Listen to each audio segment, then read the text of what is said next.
समाचार पत्र दैनिक जागरण संपादकीय न थमने वाला जाति का मंथन।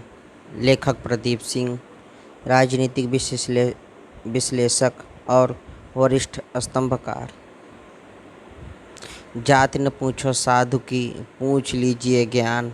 मोल करो तलवार का, पड़ा रहन दो म्यान। पर देश में इस समय जाति पूछने का शोर है। यह सही है कि जाति भारतीय समाज की वास्तविकता है, मगर सवाल है कि इस वास्तविकता ने समाज को दिया क्या है। जो जातियों को अलग अलग खाँचों में बांटकर देखना चाहते हैं, वे भूल जाते हैं कि इस विविधता को जोड़ने वाली कोई एकता भी तो होनी चाहिए, क्योंकि जाति समग्रता में ही जीवित रह पाएगी। जो लोग जातीय जनगणना की मांग कर रहे हैं, वे शायद समझ नहीं रहे हैं कि इससे जो विष निकलेगा वह उन्हें ही मारेगा। पश्चिम की युग प्रवर्तक विचारक रूसो ने कहा था कि किसी भी समाज में गुटों के बनने से हमेशा नुकसान होता है, पर यदि गुट बन ही गए हों तो जितने ज़्यादा बन जाएं उतना अच्छा। जातीय जनगणना के पक्षधर लोगों के मन में कई तरह की अवधारणाएं हैं, जो जातियों की अनुमानित संख्या की ही तरह किसी ठोस धरातल पर नहीं खड़ी हैं। पिछले वर्ग के जो नेता इसकी मांग कर रहे हैं, वे यह मानकर चल रहे हैं कि बीपी मंडल ने मंडल आयोग की सिफारिशें करते समय पिछड़े वर्ग की जो कुल जनसंख्या बताई थी वह कम है। मंडल ने कहा था कुल आबादी का 52% पिछड़े वर्ग के लोग हैं। जातीय जनगणना से असलियत सामने आ जाएगी और उन्हें आरक्षण का कोटा बढ़ाने का आधार मिल जाएगा। स्वर्ण जाति के लोगों के मन में यह डर है कि उनकी संख्या जो अभी बताई जाती है उससे कम निकलेगी। इन दोनों की उम्मीद और आशंका का आधार 1931 की आखिरी जातीय जनगणना के आंकड़े हैं। उनका अब कोई अर्थ नहीं है। उस समय देश की आबादी 27 करोड़ थी और आज के पाकिस्तान और बांग्लादेश भी इसमें शामिल थे। विडंबना यह है कि जातियों की जनगणना की मांग में सबसे आगे वे लोग हैं जो कभी जाति विहीन समाज की बात किया करते थे। पिछड़ा वर्ग को आरक्षण की सुविधा देने के लिए ज़रूरी है कि उनकी जातियों की सही संख्या का पता हो। सुप्रीम कोर्ट भी कह चुका है कि 1931 की जनगणना के आंकड़े को स्वीकार नहीं किया जा सकता। इसी वजह से 2010 में सपरंग सरकार ने पिछड़ी जातियों की गणना का मन बनाया, लेकिन फिर पीछे हट गई। मोदी सरकार ने भी 2018 में संसद में कहा कि 2021 की जनगणना में पिछड़ों की गिनती कराई जाएगी, पर अब कह रही है कि उसका ऐसा कोई इरादा नहीं है।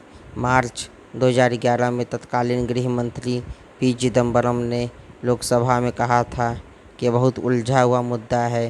पिछड़े वर्ग की जातियों की एक केंद्रीय सूची है, एक राज्यों की सूची है।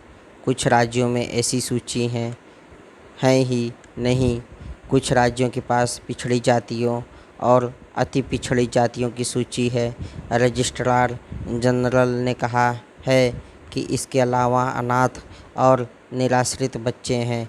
कुछ जातियों के नाम पिछड़ा और अनुसूचित जाति दोनों सूची में हैं। ईसाई या इस्लाम में मतांतरित लोगों के बारे में अलग अलग राज्यों की अलग अलग नीति है। एक राज्य से दूसरे राज्य जाने वालों की समस्या अलग है। इसके अलावा अंतर जातीय विवाह से उत्पन्न बच्चों की समस्या है।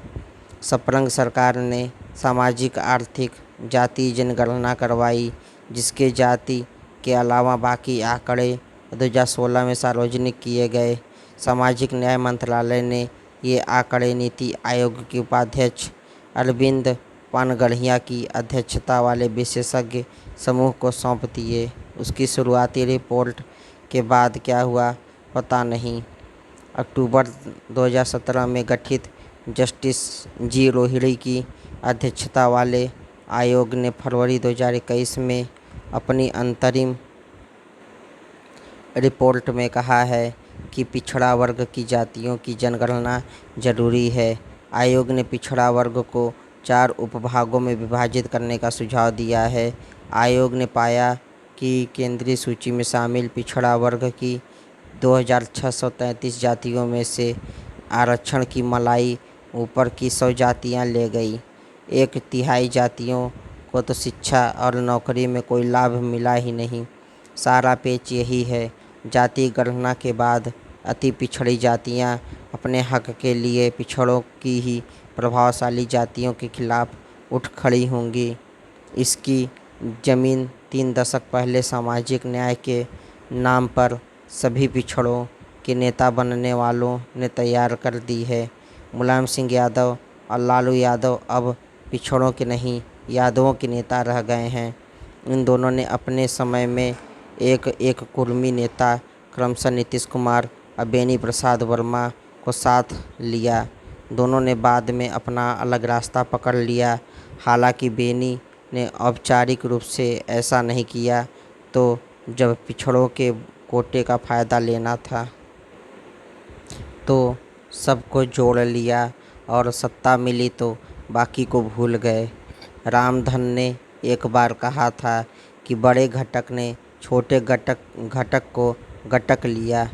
जाति जनगणना के आंकड़े आने के बाद यह गटका हुआ उगलना पड़ेगा, क्योंकि परमाणु विखंडन की ही तरह समाज के गुटों के विखंडन की प्रक्रिया एक बार शुरू हो जाती है तो रुकती नहीं।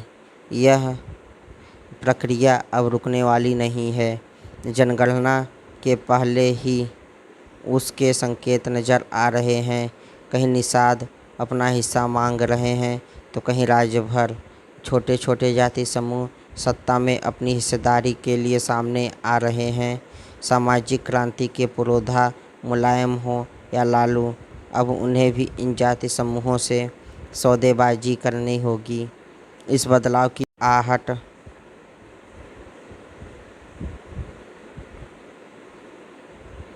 को नरेंद्र मोदी ने पहले से समझ लिया था।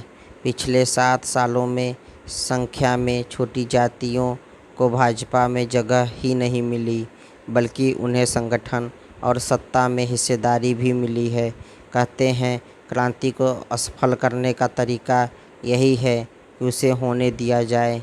इसलिए इस सामाजिक विखंडन को रोकने का भी यही तरीका है कि उसे होने दिया जाए, क्योंकि एक बार यह हो गया तब संख्या में छोटे छोटे इन जाति समूहों को भी एहसास होगा कि सौदेबाजी की राजनीति का सिलसिला लंबे वक्त तक नहीं चल सकता। तब इस विविधता को एकता की ज़रूरत महसूस होगी। इस पर उपक्रम में समाज में कितना विष निकलेगा व कितना अमृत अगर निकला, यह किसी को पता नहीं है। पर इस जाति मंथन को अब न रोका जा सकता है और न ही रोका जाना चाहिए।